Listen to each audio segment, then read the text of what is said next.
الحمدللہ رب العالمین والصلاة والسلام علی آلہ و اصحابہ اجمعین، اما بعد۔ حضرات گرامی، حاضرین و سامعین، میں نے پچھلی ویڈیو میں سورہ فاتحہ کے متعلق بتلایا تھا کہ سورہ فاتحہ میں اللہ پاک نے شفا رکھی ہے اور اس کا وظیفہ بھی بتلایا تھا۔ آج کی ویڈیو میں قرآن مجید کے اندر ایک صورت ہے بہت مختصر، سورہ اخلاص۔ سورہ اخلاص کے بارے میں بتانا چاہتا ہوں کہ امام قرطبی رحمۃ اللہ علیہ نے لکھا ہے کہ ایک صحابی حاضر خدمت ہوئے، یا رسول اللہ صلی اللہ علیہ وسلم، میرے والدین آپ پر قربان ہوں، میرے گھر میں غربت بہت ہے، میرے حالات بہت خراب ہیں، مجھے رزق کے بارے میں بہت پریشانی ہے، مجھے اس کا کوئی حل فرما دیں۔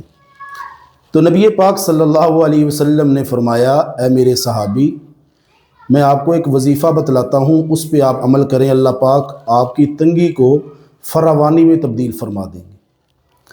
تو حضور علیہ السلام نے فرمایا کہ جب بھی آپ گھر جاؤ تو 3 مرتبہ سورہ اخلاص کی تلاوت فرماؤ اور اس کے بعد گھر والوں کو بلند آواز سے السلام علیکم ورحمۃ اللہ وبرکاتہ پڑھو۔ تو عرض کرنے لگا، یا رسول اللہ فیملی چھوٹی ہے تو کبھی گھر میں ہوتی ہے کبھی نہیں، تو اخلاص تو میں پڑھ لوں گا اور سلام کس کو کہوں گا؟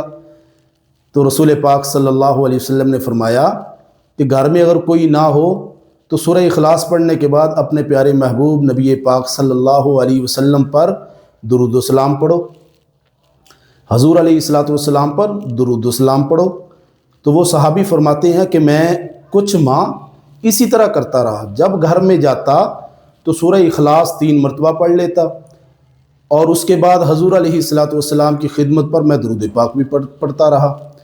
تو کچھ مہینوں کے بعد میں حاضر خدمت ہوا کہ یا رسول اللہ صلی اللہ علیہ وسلم، آپ نے بالکل سچ اور حق فرمایا، جو آپ نے مجھے وظیفہ فرمایا میں نے اس پہ عمل کیا، تو اللہ پاک نے اس وظیفے کی برکت سے مجھے بھی مالدار کر دیا، اور اس کی برکت یہ تھی کہ میرے پڑوسی بھی مالدار ہو گئے۔ تو یہ ہے قرآن پاک کی سورہ اخلاص کی برکت۔ اللہ پاک مجھے اور آپ کو عمل کرنے کی توفیق نصیب فرمائے۔ آج سے ہی سورہ اخلاص کے اس وظیفے پر عمل کیا جائے۔ السلام علیکم ورحمۃ اللہ وبرکاتہ۔